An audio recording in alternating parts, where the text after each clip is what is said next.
दोस्तों HSTV viewers,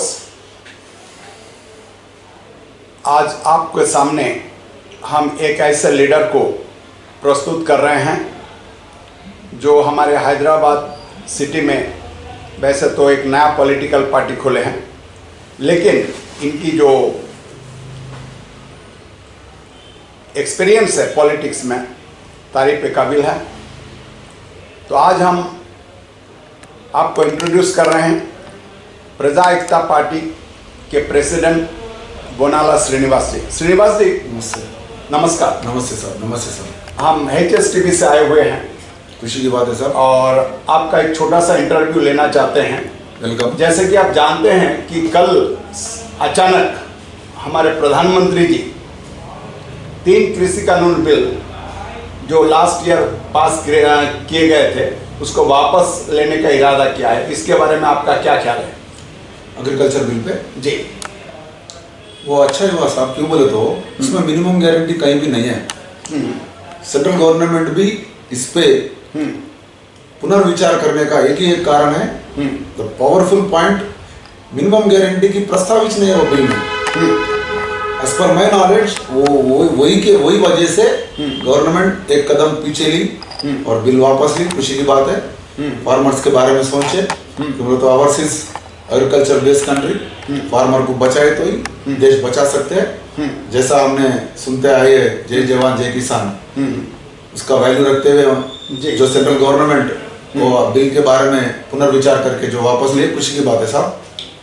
ऐसा नहीं लगता है कि इसका एक गलत परिणाम भी आ सकते हैं? क्योंकि काफ़ी हमने और भी कुछ इंटरव्यू लिए हैं लोगों के साथ, तो उनका कहना है कि ये लोग सिख समुदाय से डर गए हैं। इसके बारे में आपका क्या विचार है? नहीं साहब, फार्मर नहीं, इसी ये पर्टिकुलर रिलीजन का नाम लेना रॉन्ग है। फार्मर्स एंटर इंडिया में है, ऑल द रिलीजन्स के फार्मर्स है। वैसे एक रिलीजन का नाम लेना गलत है साहब। मैं समझता हूँ गवर्नमेंट डरा नहीं, पुनर्विचार करा। हम नहीं, ऐसा भी तो हो सकता है। अभी देखिए, यही गवर्नमेंट है, यही मोदी सरकार का गवर्नमेंट है जो कश्मीर की में से 370 हटा दिया था। अब उनमें भी कुछ लोगों का कहना है हमारे देश का कि वो 370 हटाना भी एक गलत था। तो उस पर क्या कहेंगे? कल के दिन अगर ये लोग भी डिमांड करें कि 370 भी फिर पुनर्विचार के लिए वापस कर लिया जाए। सब we are democratic and secular, तो वही बेस है। 370 वापस ले सकने का एक ही एक कारण है, बिकॉज वी आर सेक्युलर।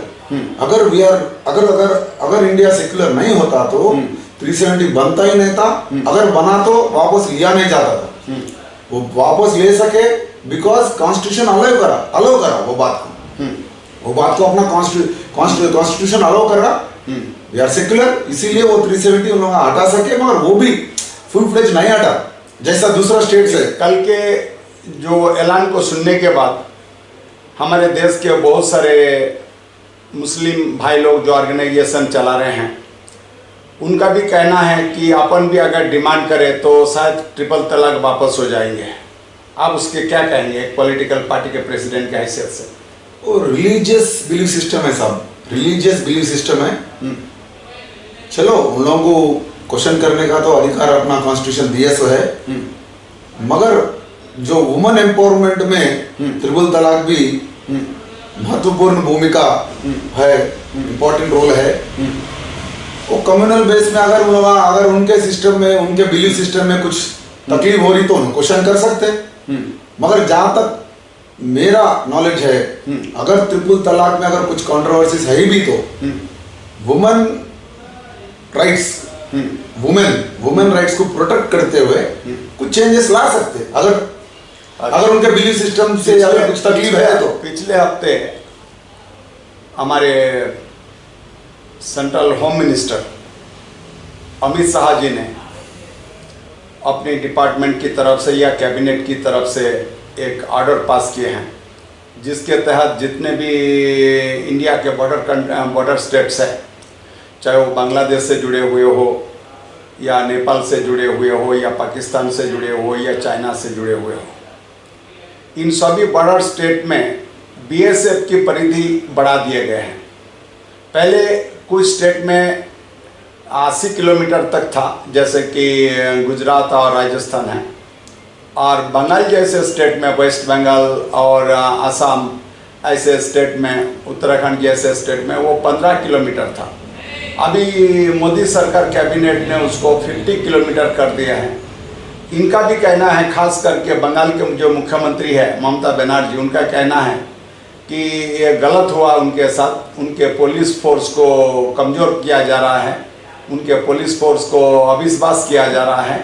क्यों central government border security force BSF को 50 किलोमीटर क्यों दिया है, 50 किलोमीटर का दायरा? नहीं, वैसा नहीं रहता। बॉर्डर सिक्योरिटी फोर्स अगर 15 से 50 लिया गया तो एनहांसमेंट हुआ ना, सिक्योरिटी और बढ़ा।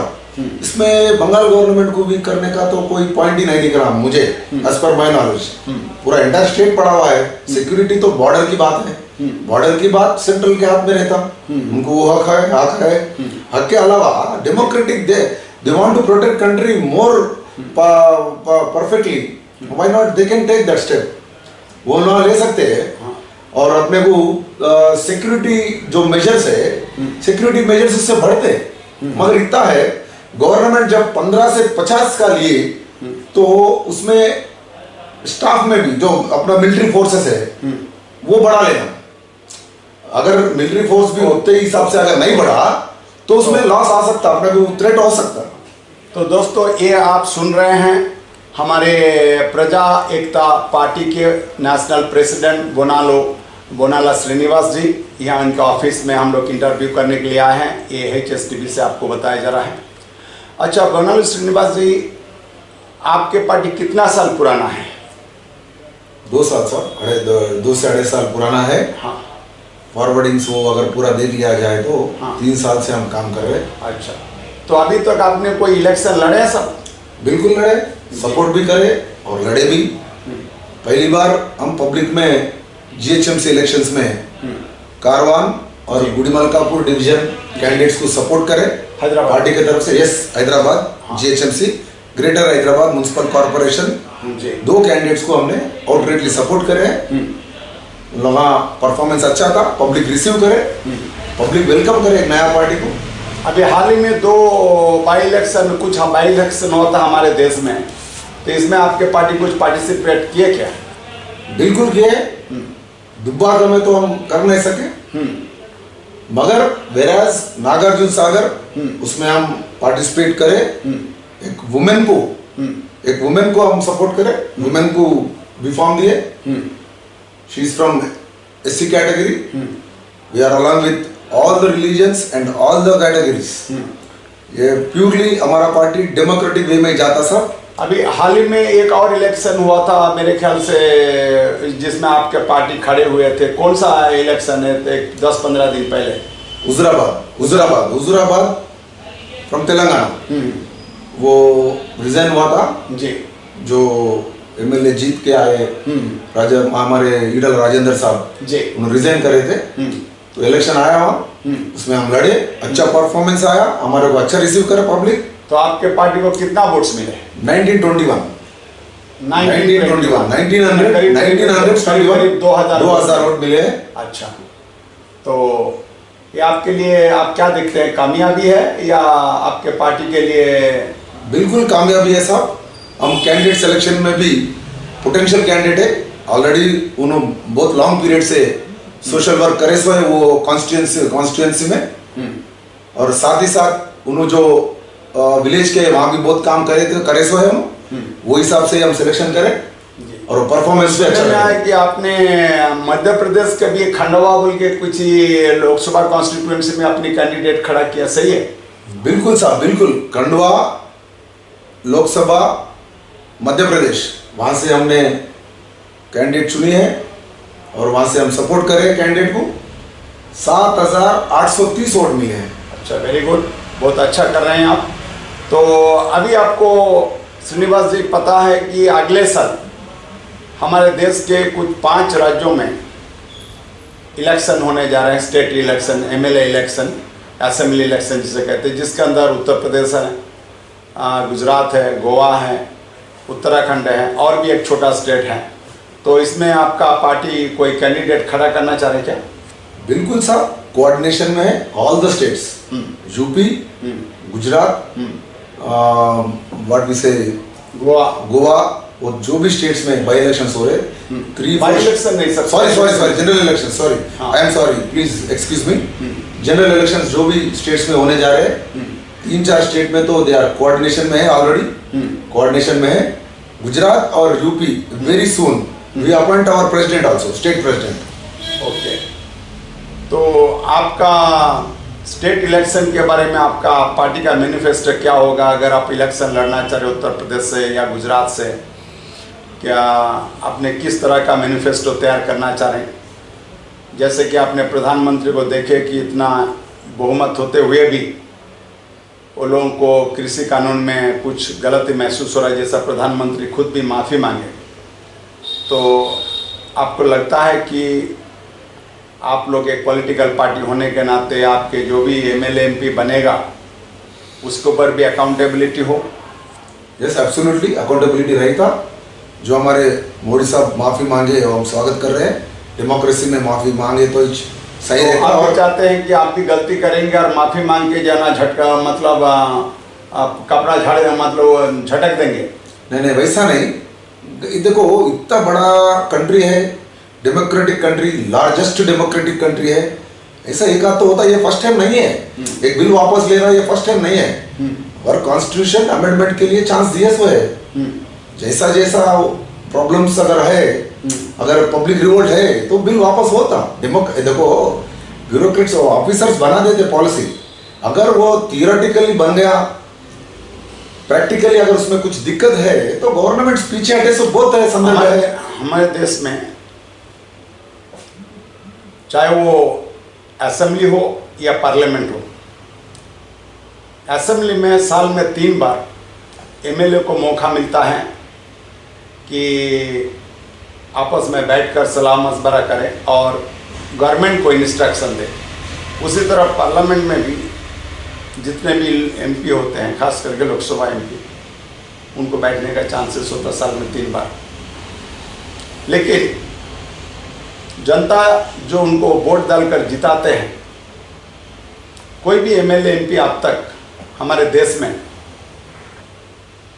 अपने वोटर्स के लिए कोई इस तरह का प्रावधान नहीं किए, जवाबदेही नहीं किए हैं। तो आप इसके बारे में क्या बोलेंगे या आपके पार्टी क्या बोलना चाहते हैं?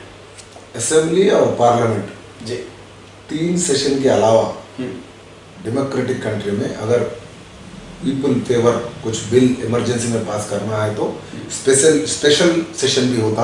हाँ, नहीं वो तो मगर हमारा वो ठीक है, लेकिन आप चाहते हैं कि आज तक 72 साल में हमारे एमएलए एमपी चाहते हैं कि सरकार उनकी बात सुने और गलती हो तो सरकार माफ़ी मांगे। लेकिन जनता ने एमएलए एमपी को जिताया है, एमएलए एमपी जनता की बात नहीं सुनते हैं। एक बार इलेक्शन होने के बाद 5 साल तक उसको दूर दूर तक आता पता नहीं रहता है, वो कभी जनता के लिए दरबार नहीं करते हैं। आप इसके बारे में क्या कहेंगे? बिल्कुल अच्छा क्वेश्चन करें आप। ये जो बार बार गलतियां करना, बिल वापस लेना, ये पूरा नए होने के लिए हम एक स्ट्रेटेजी से जा रहे हैं। पब्लिक में से कमेटी बनाते, एमएलए के अलावा एमएलए पब्लिक से चुन के आते, मास पीपल से एमएलए चुन के आते। वही कॉन्स्टिट्यूएंसी में हम एक टीम बनाएंगे पब्लिक में से, जो पॉलिटिकल अटैचमेंट नहीं रहता और वो समाज में रहते, समाज के हित में काम करते हुए रहते, वैसे लोगों का हम कमेटी बनाते साहब। वो कमेटी बना के हमारे एमएलए साहब, हमारे जो भी हमारे पार्टी के एमएलए बनते, एमपीज बनते, वो लोकल कमेटी से जुड़े हुए रहेंगे और लोकल कमेटी से लोकल प्रॉब्लम्स के बारे में हमेशा राय मशवरा से काम करेंगे। क्यों बोले तो एक एमएलए एक एमपी गली गली तो नहीं पहुंच सकता। अगर अपन पीपल में से जो पॉलिटिकल अटैचमेंट नहीं है, नॉन करप्टेड सोशल वर्कर्स को एक टीम से अगर आप बनाया गया तो एमएलए और अच्छा परफॉर्म कर सकता साहब। वैसा एक कमेटी बना के हम कोऑर्डिनेट करते साहब। हमारा पार्टी से जो भी एमएलए एमपीज बनते, लोकल कमेटी एक नॉन पॉलिटिकल कमेटी एक हम तैयार करके उससे हम कोऑर्डिनेट करते साहब। एडमिनिस्ट्रेशन में एनहांसमेंट लाते, एडमिनिस्ट्रेशन में। दोस्तों, ये जो HSTP का इंटरव्यू आप देख रहे हैं, ये प्रजा एकता पार्टी के बनाला श्रीनिवास साहब की तरफ से दी जा रही है। तो इन्होंने एक बहुत अच्छी बात बोले हैं कि हमारे देश में MLA MP के लिए भी कुछ अकाउंटेबिलिटी होना चाहिए। अभी तक पिछले 72 साल से ये नहीं हुआ है। तो उनका कहना है कि हर MLA कॉन्स्टिट्यूएंसी में, MP कॉन्स्टिट्यूएंसी में एक प्रजा का दरबार होना चाहिए असेंबली के टाइम पे। तो सर किस तरह का इसके अंदर थोड़ा खुलासा करेंगे, क्योंकि कॉन्सेप्ट आपका नया है कि इसके अंदर कम्युनिटी लीडर रहेगा नहीं रहेगा, इसके अंदर रिलीजियस लीडर को आप मौका देंगे नहीं देंगे, इसके अंदर ट्रेड ऑर्गेनाइजेशन रहेगा नहीं रहेगा, इंटेलेक्चुअल बॉडी जैसे कि टीचर्स है, एडवोकेट्स है, आप क्या किस तरह इसको बनाना चाहते हैं? सब रहते साहब, ऑल कैटेगरीज के intellectuals, advocates, even doctors also health के हिसाब में उन्होंने सजेस्ट करते हैं MLA साहब को। वैसा ही educateds and social workers and all religious balancing democratic way में रहेगा वो टीम और वो कमिटी। हर महीने एटलीस्ट मंथली वंस वो कमिटी बैठेंगी। वो मंथ में जो भी फीडबैक लिया गया पब्लिक से, जो भी फीडबैक उनको मिला वो MLA से और कंसर्न MP से शेयर करेंगे और गवर्नमेंट से लड़के वो काम करवाएंगे। अच्छा, पिछले 72 साल में हमारे देश में टैक्स का बंटवारा बराबर नहीं हुआ है। हमारे देश में जो टैक्स कलेक्ट होता है, 2 कैटेगरी के टैक्स होते हैं, एक डायरेक्ट टैक्स कैटेगरी, एक इनडायरेक्ट टैक्स कैटेगरी। दोनों ही कैटेगरी में कुछ सेंट्रल गवर्नमेंट लेते हैं, कुछ स्टेट गवर्नमेंट लेते हैं। लेकिन जब काम कराने की बात आती है, अक्सर MLA MP के पास पैसे नहीं होता है, वो लोग हाथ उठा देते हैं। तो क्या आप टैक्सेशन के बारे में, कुछ लोगों का कहना है कि टैक्स में बंटवारा थोड़ा सा चेंज होना चाहिए। हमने कुछ इंटेलेक्चुअल से बात करे थे पिछले दिनों, तो उनका कहना है कि सेंट्रल गवर्नमेंट को 40% जाना चाहिए, स्टेट गवर्नमेंट को 40% जाना चाहिए, और एक 20% जो है ना लोकल MLA MP के पास उनके जो ग्रुप होते हैं, यानी कि एक लोकसभा कॉन्स्टिट्यूएंसी में, उसके साथ रहना चाहिए, ताकि लोकल डेवलपमेंट में MLA MP का पैसे काफ़ी हो और उनको हर छोटी छोटी चीज़ के लिए सेंट्रल गवर्नमेंट या स्टेट गवर्नमेंट से मांगना ना पड़े। आपका क्या ख्याल है इसमें? बिल्कुल साहब, जो भी अपना कॉन्स्टिट्यूशन जो भी डायरेक्ट करा, इनडायरेक्ट एंड डायरेक्ट टैक्सेस के बारे में जो भी इंस्ट्रक्शंस अपने कॉन्स्टिट्यूशन में दिए गए, उस पे ये जो कमिटी, हम प्राइवेट कमिटी जो डाल रहे हैं पब्लिक में से, जो सोशल वर्कर्स थे, वर्कर्स में से जो हमारा कमिटी जो रहेंगी वो कोऑर्डिनेट करेंगी और ज़्यादा हो सके उतना करप्शन को रोक के वो फंड्स को जो शेयरिंग है, शेयरिंग मेथड जो भी है, जो भी अपना कॉन्स्टिट्यूशन डायरेक्ट करती है, उसके हिसाब से वो फंड्स के बारे में भी लड़ाई होंगी। वो फंड्स के बारे में भी हमारे MLA MPs गवर्नमेंट से प्रेशर डालेंगे और पब्लिक का हक दिलाएंगे। लोकल कॉन्स्टिट्यूएंसी MLA का और MP का जो भी उनका हक बनता, ये बाइफर्केशन से ही करप्शन बढ़ रहा था। अगर ये शेयरिंग बराबर होता था तो कंसंट्रेशन ज्यादा रहता था, इंडिविजुअल कंसंट्रेशन रहता था, इंडिविजुअल MP का, इंडिविजुअल MLA का कंसंट्रेशन रहता था। वो बाइफर्केट करने से गवर्नमेंट्स सही ढंग से नहीं कर रहे। हाँ, सही ढंग से नहीं कर रहे। वो बाइफर्केट करने से डिसेंट्रलाइज नहीं हो रहा। जैसा पावर डिसेंट्रलाइज हुआ, फंड्स भी वैसा डिसेंट्रलाइज होना चाहिए जी, एज पर शेयरिंग रेशियो जो भी अपना कॉन्स्टिट्यूशन डायरेक्ट करता है जी, वो हिसाब से वहाँ जो पर्टिकुलर कॉन्स्टिट्यूएंसी में क्या तकलीफ है, उसके लिए क्या फंड्स है, शेयर बरोबर मिल रहा नहीं मिल रहा, उसका पूरा जिम्मेदारी MLA के साथ साथ, हमारे पार्टी के MLA के साथ साथ जो कमेटी बनाई जाएंगी हमारे वो भी देखभाल करते हैं। हमारे HSTB के जो हमारे जो स्पेशल ग्रुप है जो गवर्नमेंट टैक्स के ऊपर जो स्टडी करते हैं, उनके मुताबिक इस वक्त इंडिया में स्टेट और सेंट्रल टैक्स को अगर मिलाया जाए डायरेक्ट इनडायरेक्ट, तो गवर्नमेंट करीब करीब 100 लाख करोड़ का टैक्स कलेक्ट कर रहे हैं सालाना। इसके अगर आप 20% का हिसाब लगाया जाए जो कि एमएलए एमपी को मिलना चाहिए, वो हो जाता है करीब करीब 20 लाख करोड़। 100 लाख करोड़ का 20 बाई हिस्सा 20, अगर उनको अगर 20% लिया जाए तो 20 लाख करोड़ होता है। 20 लाख करोड़ को अगर हम हमारे देश के 543 लोकसभा कॉन्स्टिट्यूएंसी में यानी कि 543 लोकसभा एमपी में बांटते हैं, यस यस, तो एक के हिस्से में आ जाते करीब 3600 करोड़ कुछ चेंज, यानी 3700 करोड़ तक। तो एक बहुत बड़ा रकम होता है। क्या आपके पार्टी अगर पावर में आते हैं इस पर ध्यान देंगे, इसको सही ढंग से खर्च करने के लिए कोई प्लान बनाएंगे? बिल्कुल साहब, जो सिस्टम चलते हुए आ रहा वो रॉन्ग नहीं है, इसमें थोड़ा करप्शन बढ़ रहा। करप्शन मिनिमाइज करते हुए जो शेयरिंग रेशियो है वो शेयरिंग रेशियो के लिए पूरी कोशिश रहेगी। और साथ ही साथ अब जो कैलकुलेशंस करे हैं, कोई कॉन्स्टिट्यूंसी में उतना जरूरत नहीं रहता अमाउंट का, कोई कॉन्स्टिट्यूंसी में रहता, अब समझो कहीं रिवर जा रही कोई कॉन्स्टिट्यूंसी में, तो वहाँ फंड ज्यादा रहना चाहिए। कहीं डैम बना रहे, कहीं हाईवेज पे रोड्स बना रहे, तो उसके लिए फंड ज्यादा चाहिए। वैसा पूरे सिस्टम को तो डिस्टर्ब नहीं करेंगे, करप्शन को मिनिमाइज करते हुए एमपी और एमएलए लेवल में पब्लिक को अवेयरनेस देते हुए, पीपल को एजुकेट करते हुए वो फंड्स का एलोकेशन करेंगे सब हम, हमारा पार्टी के पिछले 72 साल से हमने एक चीज़ नोट किया है HSTP में कि हमारे देश में एमएलए एमपी का कोई ऑफिस सिस्टमेटिकली नहीं है। ज़्यादातर एमएलए एमपी जो चुने जाते हैं ये अक्सर या तो अपने पार्टी ऑफिस से काम करते हैं, नहीं तो ये अपने एक इंडिविजुअल ऑफिस बना लेते, अपने घर को ही ऑफिस बना लेते हैं और उसमें पार्टी का नाम लगाते हैं। आपको नहीं लगता जिस तरह एक पत्नी, जब मैंने एक लड़की शादी के बाद अपने हस्बैंड के साथ रहता, मेरा कहने का मतलब ये नहीं कि जो ना पब्लिक रिप्रेजेंटेटिव भी एक पति या पत्नी है, लेकिन कहने का मतलब ये है कि आपको नहीं लगता कि इनका भी एक इंडिपेंडेंट ऑफिस होना चाहिए जहां पब्लिक आसानी से, मैंने जो वोट दिए वो भी और जो वोट नहीं दिए वो भी आराम से आ सके? क्योंकि कुछ लोग देखिए क्या है, कट्टरता है।